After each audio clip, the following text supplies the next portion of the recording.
नमो अरहन्ताणं नमो सिद्धाणं नमो आयर्याणं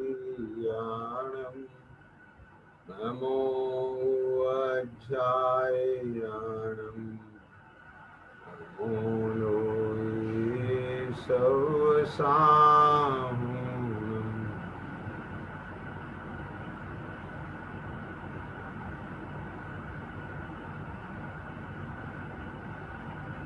मंगलमय मंगलकरण वीतराग विज्ञान मोता ही जाते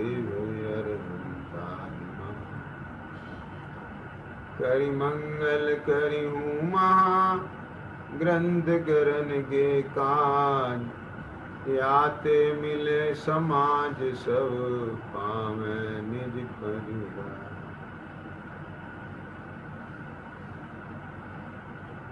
यह श्री मोक्ष मार्ग प्रकाशक जी शास्त्र विराजमान है और रहस्यपूर्ण चिट्ठी के आधार से अपनी चर्चा चल रही है। कल ये चर्चा की थी कि आगम अनुमान आदि परोक्ष ज्ञान से आत्मा का अनुभव होता है। जैनागम में जैसा आत्मा का स्वरूप कहा है उसे वैसा जानकर उसमें परिणामों को मग्न करता है, इसलिए आगम परोक्ष प्रमाण कहते हैं। और वो किस प्रकार से करता है कि मैं आत्मा ही हूँ। क्यों है आत्मा ही? क्योंकि मुझ में ज्ञान, और जिसमें ज्ञान नहीं है, चेतना नहीं है, संवेदन नहीं है, वह सब जड़ है ना। और क्योंकि मेरे में है ना, इसलिए मैं आत्मा।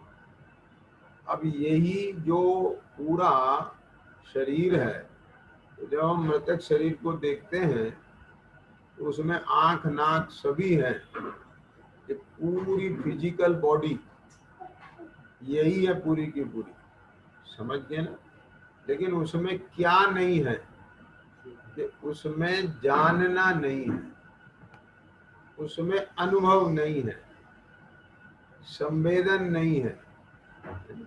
तो इसका मतलब क्या हुआ कि उस शरीर में से एक वह सत्ता, एक ऐसी शक्ति, रूप, पदार्थ, सत्ता, वो उसका वियोग हो गया है। पहले दोनों एक साथ थे, अब अलग अलग हो गए हैं। कि जो संवेदन स्वरूप थी, जो जानते देखता था, जिसमें अनुभव होता था सुख दुख का, अब वो इस शरीर में नहीं है। अब यहाँ फिर देखो कि एक जानना देखना किसे होता है? कि आत्मा को, नहीं मुझे। समझे? सीधे देखो, हम पूछते हैं कि भाई कौन जानता है, तो अनेक लोग जवाब देते हैं आत्मा जानती है, कोई जवाब देता है ज्ञान जानता है। तो हमने कहा आप क्या करते हो? यदि आत्मा जानती है तो तुम क्या करते हो? अब वो घबरा जाते हैं, समझे ना। अरे भाई, तुम्हें यहाँ स्पष्ट ये महसूस देता है कि नहीं? ये जानने में आता है कि नहीं? ये देखने जानने वाला कौन? कि मैं। ये सुख दुख का अनुभव किसे होता है? कि मुझे। गर्मी सर्दी का अनुभव किसे होता है? मुझे। है क्या? क्यों? पेट में तकलीफ होती है तो उसका अनुभव किसे होता है? क्यों? तो इसका मतलब क्या हुआ सीधा सीधा?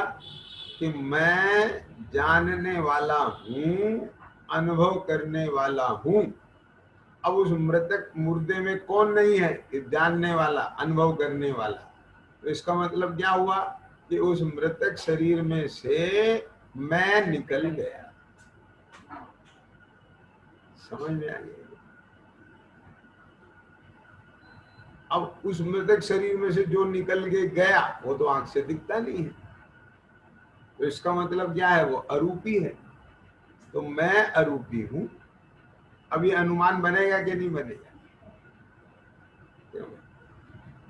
समझ गए? इस प्रकार अनुमान द्वारा वस्तु का निश्चय करके, अब इत्यादि प्रकार से,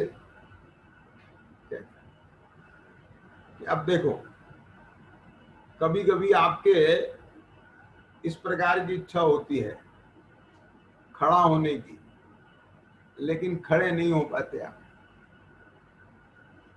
तो पैर में जान नहीं है। आप ऐसे उंगली हिलाना चाहते हो, वो हिलती नहीं है। बात समझ में? ये आंख फड़फड़ाती है, आप नहीं चाहते कि ये फड़फड़ाए, उसे रोकना चाहते, नहीं रुकती है। तो इसका मतलब क्या हुआ कि ये जो मैं चाहने वाला हूं ये जुदा है, और ये जो फड़फड़ाती है ये अंगुली है, ये बुद्गल परमाणु का स्तर जुदा है। तो बोले साहब देखो अब तो हिलाने से हिल रही है कि हाँ, इस समय हिलाने का भाव भी है और इसमें हिलने की योग्यता भी है। ये दोनों का संयोग बन गया तो होता है। और जिस समय इसमें योग्यता नहीं है और अपन हिलाना चाहते हैं और नहीं हिलती, तो इत्यादि विचार करने पर अनुमान द्वारा ये सब स्वरूप का निश्चय होता है। ये ख्याल बनता है कि नहीं? है ना? इस प्रकार अनुमान द्वारा वस्तु का निश्चय करके उसमें परिणाम मग्न करता है। अब ये जो निश्चय किया, कल भी मैंने बात को कहा था, ये जो निश्चय किया और उसमें परिणाम मग्न करना माने क्या?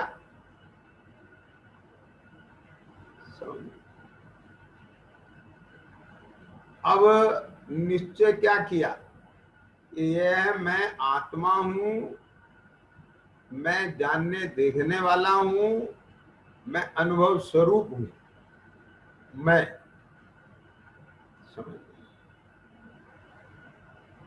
तो एक वस्तु का निश्चय किया ना, एक किस वस्तु का? स्व वस्तु का, अपने होने का, अपने कार्य का, ऐसे अपनी शक्ति गुण धर्म, मेरे में ज्ञान नाम का गुण है। एक ज्ञान गुण क्या है? कि जिसका कार्य जानना है। समझ में आ गया? जानने से पहले एक सामान्य अवलोकन होता है, उसको कहते हैं दर्शन। तो वो दर्शन गुण का कार्य है। अब गुण तो दिखेंगे नहीं, क्यों? समझे? अब जैसे पुद्गल है, अब उसमें रस गुण बताओ कहाँ दिखता है? रस नाम का गुण किसी को दिखता है? नहीं दिखता। तो क्या दिखता है? रस गुण की पर्याय, रस गुण का पर्णमन। रस गुण का पर्णमन खट्टा मीठा कड़वा चरपला कसाय लारू, इनमें से कोई एक होगा। स्पर्श गुण दिखता है या नहीं? स्पर्श गुण का पर्णमन दिखता है, ठंडा गरम, रूखा चिकना, हल्का भारी, कड़ा नरम। इनमें से कोई एक होगा, ठंडा होगा या गर्म होगा, रूखा होगा या चिकना होगा, हल्का होगा या भारी होगा, कड़ा होगा नरम। तो ये है, एक कार्य है, तो बिना गुण के होगा क्या?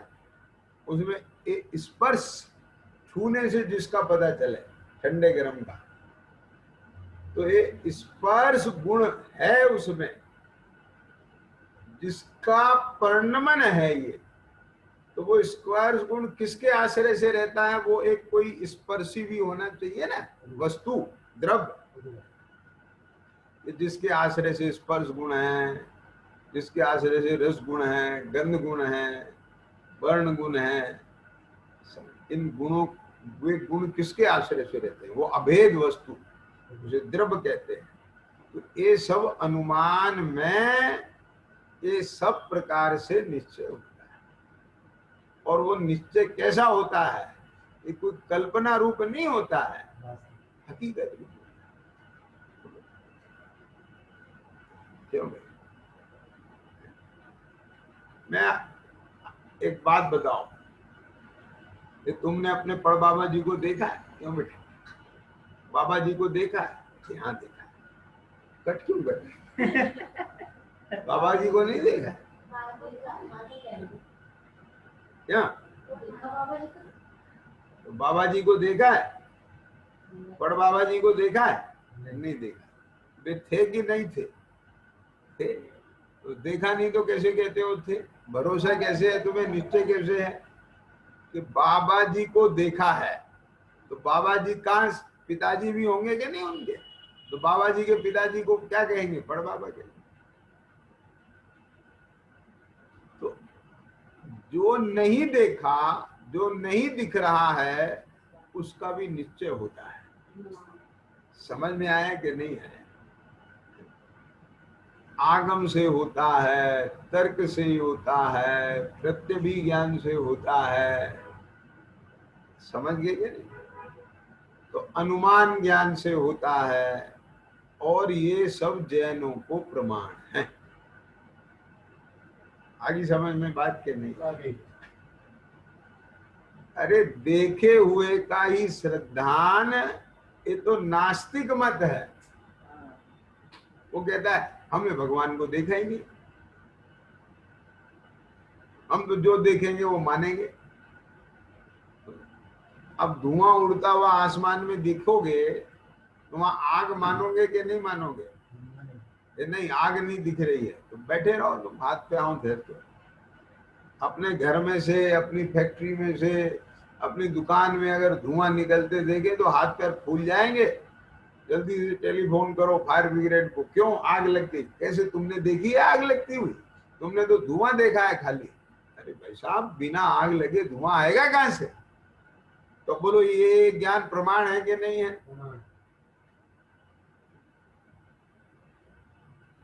तो इस प्रकार अनुमान द्वारा वस्तु का निश्चय करके, यानी मैं हूं, मुझे मेरा होना भाषित हो रहा है। अब पता नहीं हूं कि नहीं। अरे नहीं हूं तो फिर तुझे तेरा होना कहां से भाषित हो रहा है? ये अलग बात है कि मैं कैसा हूं, क्या हूं, ये तो मुझे नजर नहीं आ रहा है। पर इतना तो नजर आ रहा है ना, मैं हूं। बोलो, या इसमें भी कोई शंका है?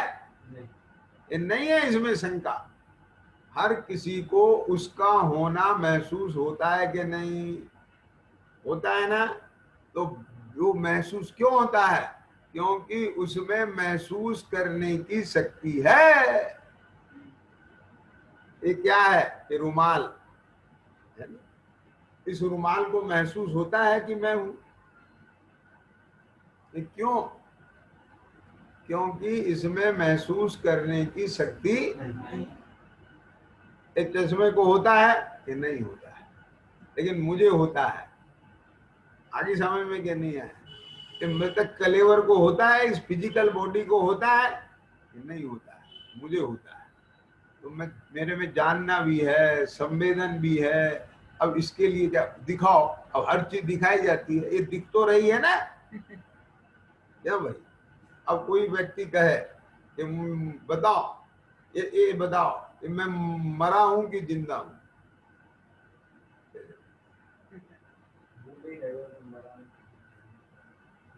अरे इसका ये भाई, तो अपना होना लग रहा है, बोल रहा है, जान रहा है, तो तू मरा कहाँ है ना? अब वो नदी के पार करके उनने एक एक करके नौ को तो गिन लिया और अपने को नहीं गिना। समझे? बोले मुझे, मैं दिख ही नहीं रहा हूं। ये सामने के आदमी 9 दिख रहे हैं। अरे ये 9 दिख रहे हैं, पर इन सबको गिनने वाला भी कोई 10वां तू है कि नहीं? है हाथ पकड़ के उसने बोला। तो ऐसे कहता है तो बोले ये तू इन सबको जानने वाला भी तू है कि नहीं? ये जान कौन रहा है? कि मैं जान रहा हूं। तो उसे महसूस कर कि हाँ हो रहा है महसूस। कौन कर रहा है? मैं कर रहा हूं। कैसे पता है? अरे मैं जान रहा हूं, जान के कह रहा हूं, सुन के नहीं कह रहा हूं। बोलो, आपको यहां पर किसी ने बर्फ लगाया, ठंडा ठंडा बर्फ, बहुत ठंडा है, तो बोलो तो ठंड को जान के कह रहे हो ना तुम, कि सुन के कह रहे हो? समझ आ गया? अब मैं सवाल पूछता हूं, बोलो तुम आत्मा हो कि नहीं? तो सुन के कह रहे हो, पढ़ के कह रहे हो, कि जान के कह रहे हो? कि जो केवल सुन के और पढ़ के कह रहे हैं वो अलग हो जाओ, और जो अनुमान ज्ञान से नक्की किया, जिसने निर्णय किया है कि मैं देह नहीं, मैं इंद्रिय नहीं, देह इंद्रिय की बात है, क्या इंद्रिय के विषयभूत ये सब पदार्थ जो है ये मैं नहीं, क्या कहना, मैं एक जानने देखने वाली वस्तु हूं। मैं वह हूं जिसका काम देखना जानना अनुभवना है। बात समझ में आया? ये बात कैसे कहते हो? इसलिए कहते हैं कि 24 घंटे में कर ही रहा हूं। क्या कहते है साहब? नहीं नहीं नहीं, है नहीं कह सकते आप। 24 घंटे तुम क्या करते हो? तो कहता है रात को सोते हैं, सुबह उठते हैं, फिर शौच आदि से निवृत्त होते हैं, फिर नहाते धोते हैं, फिर मंदिर जाते हैं, फिर पूजा पाठ करते हैं, फिर आते हैं, फिर नाश्ता करते हैं, फिर अपने काम धंधे में लगते हैं, फिर भोजन करते हैं, फिर आराम करते हैं, फिर काम धंधे में लगते हैं, शास्त्र स्वाध्याय करते हैं, प्रवचन सुनते हैं, सुनाते हैं, ये सब लगा लो। तो 24 घंटे इतना सब करते हैं, तो आप कह रहे हो कि 24 घंटे जानते देखते हैं अनुभवते हैं। यहाँ सही कह रहे हैं ना? क्यों भैया एक बात बताओ, तुम रात को सोते हो, तुम कह रहे हो ना कि हाँ, तो अगर तुम्हें जानना नहीं हो तो कैसे पता चलता है सोने का? हम सवेरे उठते हैं, तो उठते हुए तुम्हें जानना और अनुभवना ना हो उठने का, तो तुम कैसे कहते हो कि उठते हैं? नहाते धोते हैं, बोलो। अरे नहाना धोना 24 घंटे नहीं है, खाना पीना 24 घंटे नहीं है, पूजा पाठ 24 घंटे नहीं है, लेकिन देखना जानना 24 घंटे। आगे समझ? और मैं 24 घंटे हूं, तो मैं 24 घंटे हूं, और देखना जानना मेरा 24 घंटे का परमानेंट काम है। आगे समझ में क्या? ये उठने का परिणाम चला गया, सोने का भाव चला गया, सोने की चेष्टा चली गई, नहाने की चेष्टा चली गई, मंदिर जाने की चेष्टा चली गई, नाश्ता बनाने में सब चली गई। बदल रहा है, ये शरीर की अवस्थाएं बदल रही हैं, और बदलती हुई अवस्थाओं के देखने जानना भी बदल रहा है। बात समझिए ना? लेकिन देखना जानना कार्य नहीं बदल रहा है, देखने जानने रूप कार्य का विषय बदल रहा है। एक तो मैं नहीं बदल रहा हूं, और मेरा जो काम है देखना जानना है वो नहीं बदल रहा है, उसका विषय बदल रहा है। ख्याल में आ गया? अब मुझे एक ज्ञात हो गया है कि मैं वही का वही और वैसा का वैसा। अब पहले तो मुझे ये भावक का भाव और एक गे भाव, गे तत्व, ये भ्रम उत्पन्न कराता था। मुझे लगता था कि जो कुछ जनितता है वो मैं हूं, लेकिन नहीं, जो जनितता है वो मैं नहीं, जो जानता है वो मैं हूं। जो दिखता है वो मैं नहीं। तो ये कैसे कहते हो कि अपने को देख और जानकर? ये क्या देख जानकर? कि मैं 24 घंटा देखता जानता ही हूं। तो ये जो अभ्यास किया, उसके समीप आके देखा, तो अपना स्वरूप निश्चित हुआ ना, निर्णित हुआ ना। तो अब उससे कंक्लूजन क्या निकला? बात ये है मूल मुद्दे की। समझ में आ रही है कि नहीं आ रही है? इससे ये नक्की हुआ कि मैं आंख नहीं, नाक नहीं, कान नहीं, गोरा नहीं, काला नहीं, मनुष्य नहीं, देव नहीं, तिर्यंत नहीं, नारकी नहीं, सेठ नहीं, दरिद्र नहीं, ये सब मैं नहीं। तो मैं कौन? मैं ज्ञाता दृष्टा आत्मा। अब अब मैं ज्ञाता दृष्टा आत्मा हूं, मैं दर्शन ज्ञान स्वभावी आत्मा हूं। एक बात, मैं परद्रव्य में कुछ करता धरता नहीं, क्योंकि पर का परिणमन उसके चतुष्टय में होता है, मेरा परिणमन मेरे चतुष्टय में होता है। मेरा तो दर्शन ज्ञान रूप होता है, उसका स्पर्श रसगंध वर्ण होता है। ख्याल में आया कि नहीं आया? अब ये सब अनुमान में आ रहा है बिल्कुल, और नक्की हो रहा है बिल्कुल। ख्याल में आ गया कि नहीं आया? ये निश्चय हो रहा है। अब ये निश्चय का फल क्या है? बहुत मार्मिक बात है। राजेश, सुन रहे हो कि नहीं सुन रहे हो? क्या कहा कि खाली एक जानना नहीं है,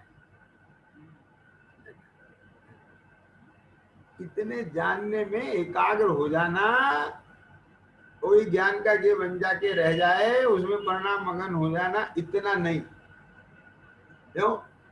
तो मैं आपसे एक बात पूछता हूं, अगर मान लो कोई सट अनायतन का धारक, समझ गए ना, और जैन दर्शन पढ़ा रहा, समझे, जैन दर्शन पढ़ा रहा है।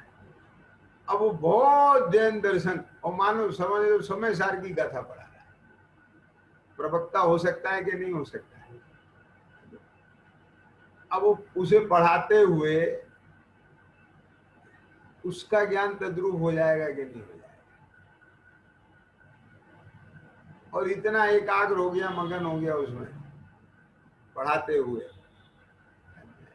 न उसे समय का पता है, बारिश, पंखा बंद हो गया कमरे का तो उसे पता नहीं चला, तो उसके भी तो परिणाम मगन हो गए वहां। ऐसे ऐसा कोई गे बन गया, उसमें परिणाम मगन हो गए, ये नहीं है यहाँ पे मतलब पूरा। समझे तुम मैं क्या कह रहा हूँ?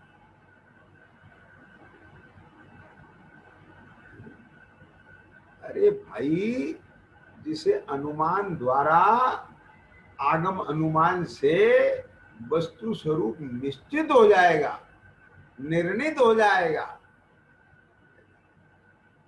तो उस निर्णय का फल क्या आएगा? कि फल ये आएगा, उसे निरोल अपनी सत्ता, अपना अस्तित्व पर से भिन्न, और अपनी सत्ता और अस्तित्व से परद्रव प्रभाव की सत्ता भिन्न, ये नजर आएगी। ये कैसे आएगी नजर? जैसे आपको अपने मकान की और दूसरे मकान की भिन्नता नजर आती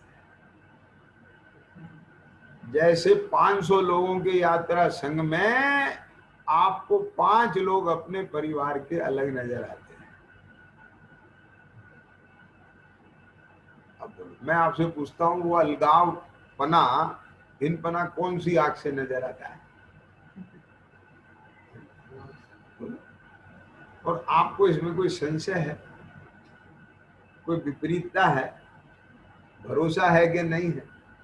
और जब अपने परिवार को आप याद करते हैं तो केवल 500 में उन 5 में ही तो परिणाम मगन होते हैं ना। मेरा परिवार, मेरा बच्चा, क्यों, मेरा बंगला। अब कॉलोनी में तो बंगले 50 हैं, तो जब मेरा बंगला कहते हो तो उसमें 50 में से केवल अपना बंगला ही दिखता है कि नहीं दिखता? क्या? तो अब यहां भी मैं आत्मा, अब बोलो कौन सा बंगला दिखा 50 में से? कुछ समझ में आया कि नहीं आया? ये बहुत से द्रव भावों के बीच में ये मैं और कैसा मैं, ये जब तक आगम अनुमान से ये निर्णित नहीं होगा तो वो तेरे ज्ञान में उसका पूरा का पूरा स्पष्टता नहीं आएगी। परिणाम कहाँ मगन करे? समझ में आ रहा है कि नहीं?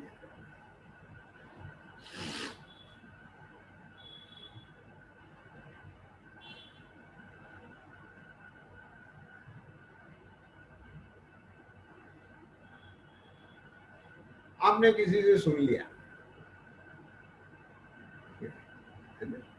आपने, आवाज आ रही है मेरी? क्यों भैया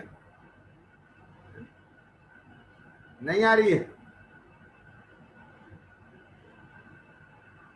क्या हुआ भाई? देखो आवाज नहीं आ रही, लिख रहे हैं आवाज नहीं आ रही।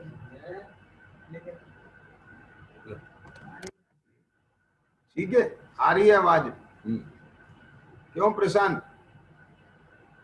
हाँ? हाँ। तो क्या कह रहे थे? हाँ?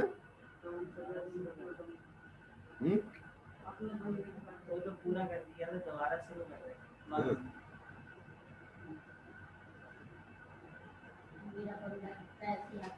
मेरा बंगला नहीं, वो तो पूरा हो गया। चलो, तो अब मान लो आपने किसी से बात सुनी और जब तक वो आपके ज्ञान में दृष्टि नहीं है तब तक आपको उसका बल और उसमें परिणामों की मगनता कैसे हुई है?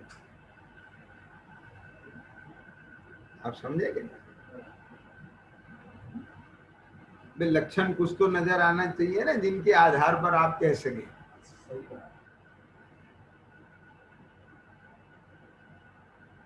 कि हमारे दादाजी के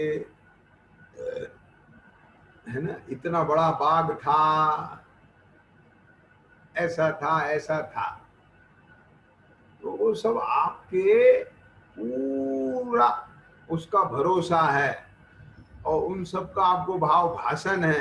बाग क्या होता है, कैसा बड़ा होता है, इतने बड़े बाग का क्या होता है, इतने सब कल कारखाने हैं, ये सब वैभव है, बाहर का जड़ वैभव है। और उसमें फिर ये हमारे दादाजी के दादाजी का था। आप देख के नहीं आए, लेकिन जब आप किसी को बताते तो भाव भासता है कि नहीं भासता? मैं ये कहना चाह रहा हूं, आपको उसका अंदर अहमपना आता है कि नहीं आता है? अब यूं कोई भी चीज के बारे में कहने लोगों, हमारे दादाजी का ताजमहल था, उन्होंने बनवाया था, अब करो इसमें परिणाम मगन, तो कुछ तो भी मान के परिणाम मगन हो जाएंगे क्या? आप कहीं भी परिणाम मगन कर लोगे क्या? क्या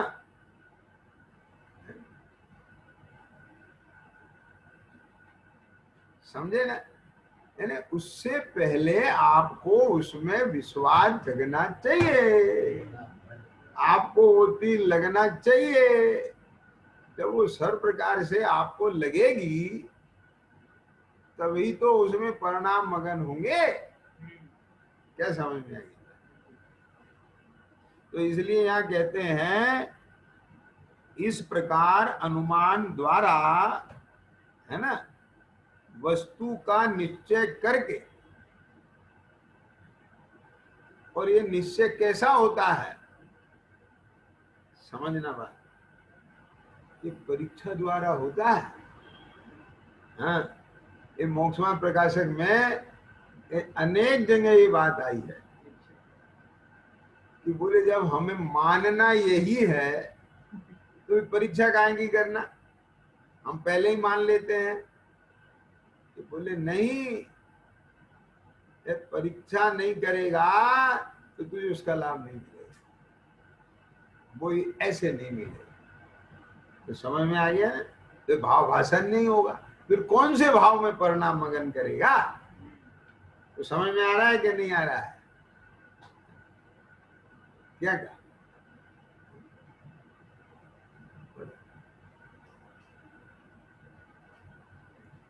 ये मकान मेरा है, समझे? मैं कह रहा हूं जिसमें बैठा हूं ये मकान मेरा है, बोलो है कि नहीं? ये हाँ है। एक परमाणु मात्र मेरा नहीं है, बोलो ऐसा है कि नहीं? हाँ। ये क्या मतलब? दोनों का यदि भाव मेरे ज्ञान में नहीं है, समझ में आया कि नहीं आया? ये मकान मेरा है, ये भाव जिस अपेक्षा से वो उसका भाव असर नहीं, तो मैं यहाँ बैठ सकता हूँ निश्चिंता से, बोलो। और एक परमाणु मात्र मेरा नहीं है, ये निर्णय नहीं हो तो बोलो तो फिर इन सब से उपयोग हट करके अपने चैतन्य के चेतन में एकाग्रता को प्राप्त हो सकता है? तो फिर तो ये मकान के सब दुनिया के विकल्प चलते रहेंगे, इसका क्या होगा, इसका क्या होगा, इसका क्या होगा, इसका क्या होगा। बात समझ में आ रही है क्या नहीं आ रही है? ये सारा वस्तु स्वरूप आगम अनुमान से निर्णित होना परम आवश्यक है।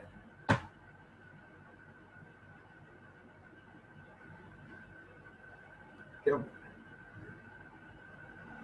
जैसे आप किसी पड़ोसी के मित्र रिश्तेदार के मकान में रहते हो और उसमें भी बहुत सारी कैटेगरी है, क्या समझ? एक बहुत क्लोज है, नियर डियर है, एक दूर का है, क्या? तो उनमें भी फर्क पड़ता है कि नहीं पड़ता?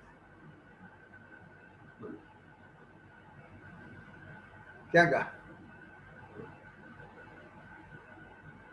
लेकिन है सब मेरे नहीं, उसी लिए मेरे नहीं। जब मेरे और बड़ाई की बात आएगी तो मेरे नहीं।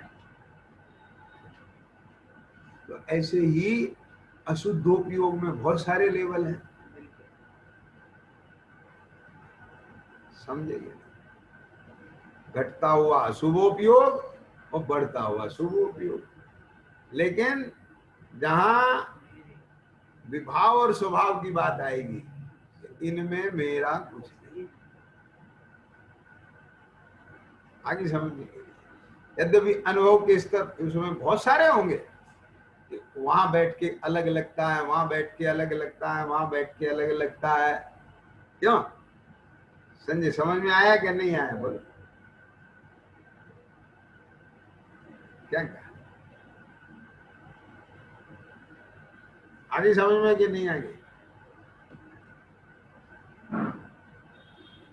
तो इसी प्रकार से जब तक देखो यहाँ ये तो बस सिर्फ एक ही वाक्य है, वस्तु का निश्चय करके। तो ऐसे कह दिया कि जैसे गोखुर उलांग दिया समुद्र को गोखुरवत उलांग दिया। वस्तु का निश्चय करके, वस्तु का निश्चय करने में ही तो सारा का सारा श्रम है। क्या ये वस्तु का निश्चय करके बस ये सारा प्रमाण ने निक्षेप से ये 6 द्रव 7 तत्व हे गे उपाधे कर्ता कर्म निमित्त नैमित्तिक ये सब आ गया इसमें वस्तु का निश्चय करके। जहां जहां भी इसका मोह चलता है, जिसका अनिश्चय होने से, क्या बोला, जिसका अनिश्चय होने से मोह राग आदि होते हैं, और जिसका निश्चय होकर उसमें परिणामगन हो जाए तो मोह राग आदि नहीं होते। क्या अब उसे केवल इतने में बस पंडित जी ने लिया वस्तु का निश्चय। ये पूरा जो ग्रंथ है ना, ये वस्तु का निश्चय के लिए, ये सारे इतने ग्रंथ जो रचे हैं आचार्य देवों ने, ये वस्तु का निश्चय के लिए। ये पूरा जीवन लग जाए तो भी वस्तु स्वरूप का निश्चय करना, अब उसके लिए समझ नहीं। बस हम अपने उपयोग को तो पलटने के लिए तैयार हैं। सुनना, बहुत मार्मिक बात है ये। ध्रुव क्या कहा, हम द्रव्य बदलने को तैयार हैं, क्षेत्र बदलने को तैयार हैं, काल बदलने को तैयार हैं, भाव बदलने को तैयार हैं। कैसे बदलने को? आप कहो कि हस्तिनापुर चलो, चले जाएंगे। सोनागिर चलो, चले जाएंगे। शिखर जी चलो, चले जाएंगे। उनके पास चलो, वहां चले जाएंगे। उनके पास चलो, वहां चले जाएंगे। बात समझ? अब चलो, तब चलो, ये सब कर लेंगे। ये पढ़ो, वो पढ़ो, ये करो, वो करो, सब कर लेंगे। लेकिन क्या पूरी तरह से सम्यक प्रकार से वस्तु स्वरूप का निश्चय करते हैं?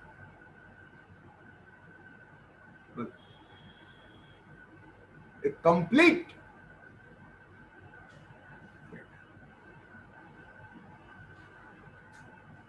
चार घंटे प्रवचन सुन लेंगे। यानी ये क्या है? उपयोग का बदलना।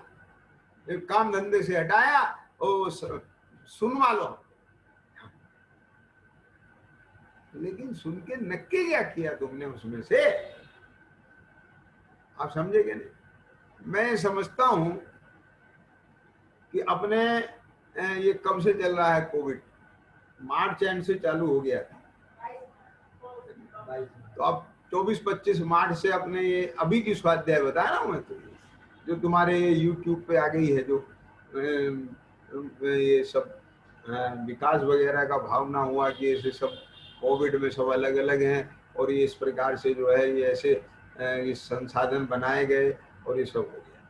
तो अब इतने में ही देख लो, अप्रैल, मई, जून, जुलाई, अगस्त, तो पूरे 5 महीने बीच का गैप भी जो 5 महीने, 5 महीने का मतलब 5 या 15, कम से कम 200 से ज्यादा स्वाध्याय हो गई ना। कम से कम बता रहा हूँ, 200-250 स्वाध्याय हो गई। तो सुन तो सारी ली जो रोज सुनने वाले हैं, लेकिन उन स्वाध्याय में से एक एक नुक्ता निकालना, कहीं कोई चीज, कहीं कोई चीज, कहीं कोई चीज, कहीं कोई चीज। एक किसी बगीचे के किसी पेड़ में से एक फूल चुना, उसमें से ये चुना, उसमें से ये चुना, उसमें से ये चुना, और उन सबको चुन चुन करके एक सुंदर माला गूंथी। ये काम किया। कहीं ये भूल निकली, कहीं ये भूल निकली, कहीं ये स्वरूप ख्याल में आया, कहीं ये स्वरूप ख्याल में आया, कहीं ये से ये स्वरूप ख्याल में आया, और स्वरूप ख्याल में आया आकर के अपनी अज्ञानता मिटी, अपना विभ्रम मिटा। समझ में आ रहा है क्या नहीं आ रहा है? तो ये ऐसे वस्तु स्वरूप का निश्चय किया जाता है। एक कोई गोली ऐसी नहीं है कि एक गोली अंदर करो और वस्तु स्वरूप का निश्चय हो जाए। साक्षात समवसरण में भी तीर्थंकर परमात्मा तुझे कोई ऐसी गोली नहीं दे सकते कि तुझे एकदम वस्तु स्वरूप का निश्चय। वहां भी जीव अपना उपयोग लगाएगा। ये सबकी पर्यायगत योग्यता अलग अलग है। एक कोई तो एक में ही सारा निश्चय कर लेगा, और सब समझ में, क्योंकि कोई चीज अधूरी नहीं है, हर जगह सब कुछ आता है। बस ये तो अपनी अपनी योग्यता है कि उसमें से कितना ग्रहण कर पाता है, कितना नहीं कर पाता है? समझ में आया? अब मेरे से कई लोग कहते हैं कि साहब हम एक एक प्रवचन को 4-4-5-5 दफे सुनते हैं, वो 5वीं में सुनते हैं तो उसमें कुछ चीजें ऐसी आती है जो 4 बार में सुनी नहीं, तो एक बार में कुछ नहीं पकड़ में आता। अब लाइव भी सुनते हैं तो लाइव सुनते हैं तो उसमें सारी बात पकड़ में नहीं आती। अब कौन सी बात किसे आशय से कहाँ कैसे क्या कही गई है, क्या कह रहे हैं, समझ में आया। अगली बार सुनने में कुछ और समझ में आता है, फिर और समझ में आता है।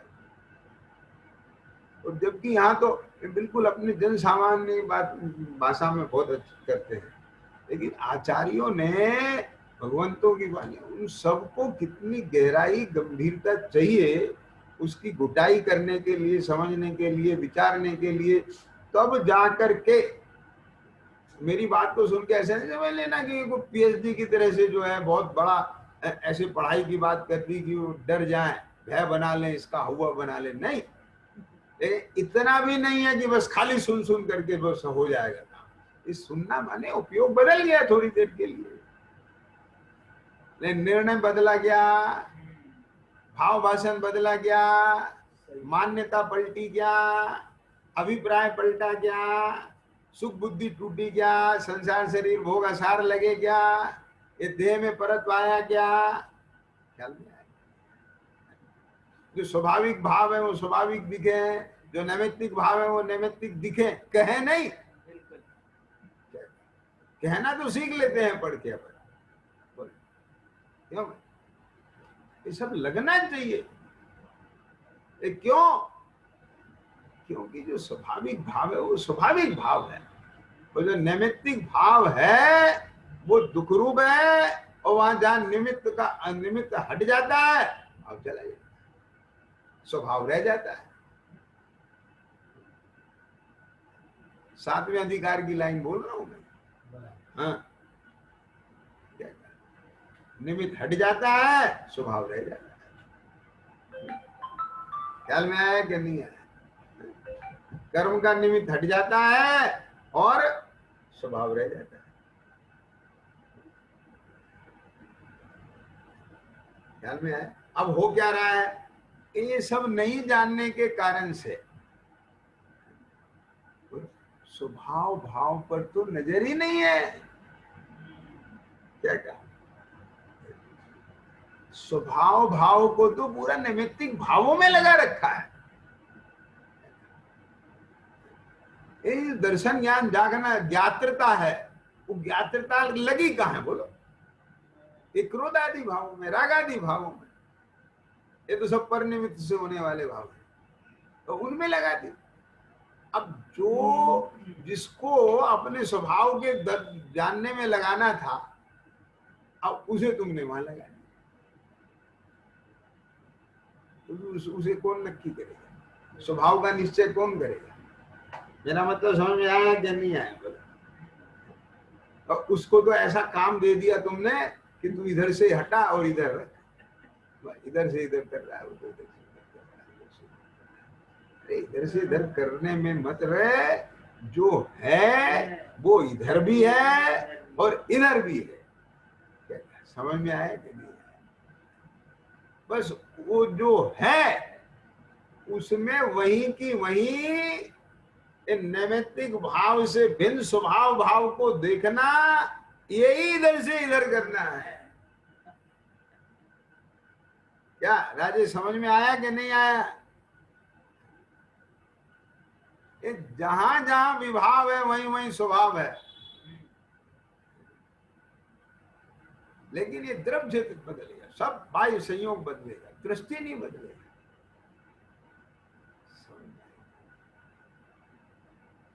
तो जिसको अभी अनुमान द्वारा वस्तु का निश्चय ही नहीं हुआ है, परिणाम कहां मगन करेगा? ये बात कहना चाह रहा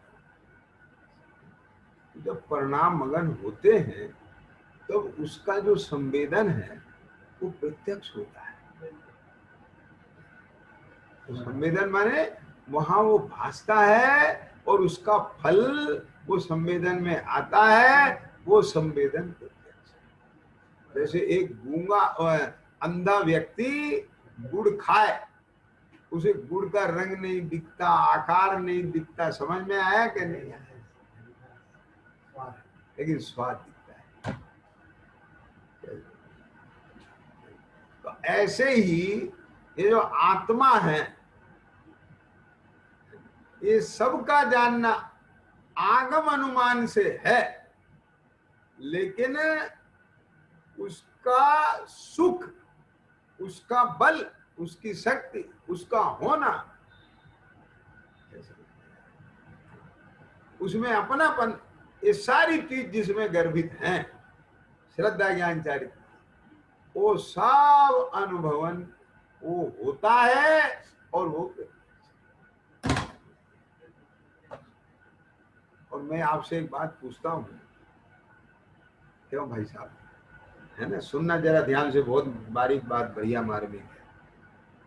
कहीं ऐसा तो नहीं है बेचारे उस अंधे को तुमने गुड़ की जगह पत्थर खिला दिया हो, अब उसे तो दिखता नहीं?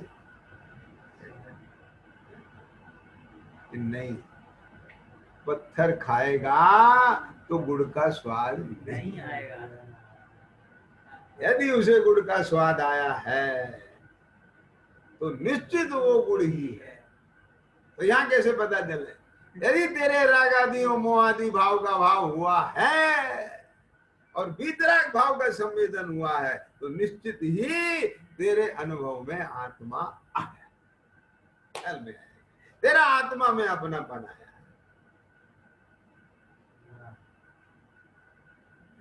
क्या समझ में आई कि नहीं आई बात? फिर तो नहीं तो एक और शंका खड़ी हो जाएगी। सब ज्ञानियों के, आत्मज्ञानियों के, आचार्य कुन के भी शंका खड़ी हो जाएगी। तुम तो आगम अनुमान परोक्ष ज्ञान से आत्मा को जानते हो, हम नहीं मानते। क्यों? तुम्हारा स्वानुभव सच्चा है कि नहीं सच्चा है, हमें नहीं मानते। ख्याल में आ गया क्या? नहीं? अरे जितने भी छद्म जीव हैं भाई, उन सबका अनुभव मति शुद्ध ज्ञान नहीं होता है, केवल ज्ञान है नहीं। समझ में आया कि नहीं आया? अवधि मन परिचय का विषय रूपी है। क्या कहा? समझे?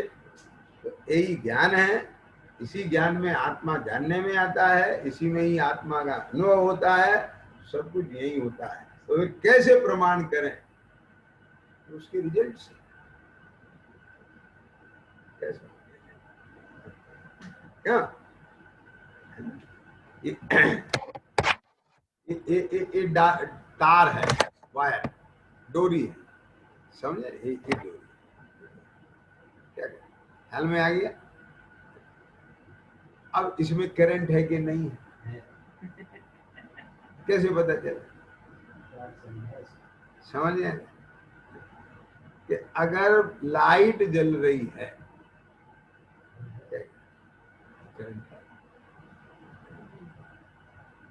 क्या अब उसका फल आ रहा है ना? अरे उसे मिठास का स्वाद आ रहा है ना।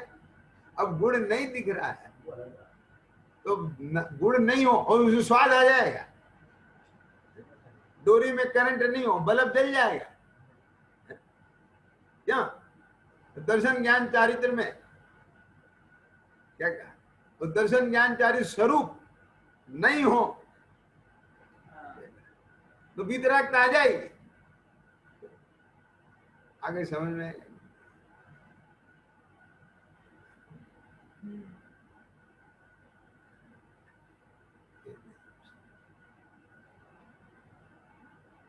आगे समझ में क्या? तो जो फल भगवान ने, आचार्य देव ने बताया, वो फल आया है तो समझ ले तेरे जानने में आत्मा आया है। क्या?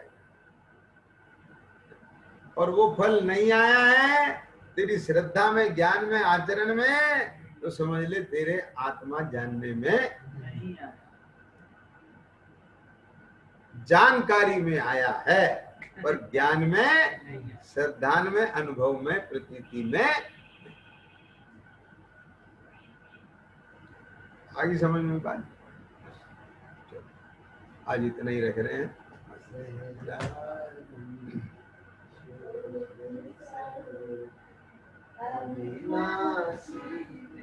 ओम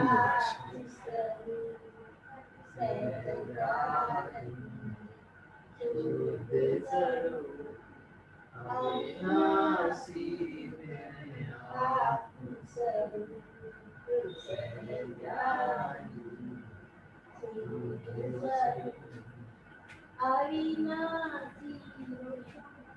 निज ने बताई, आनंद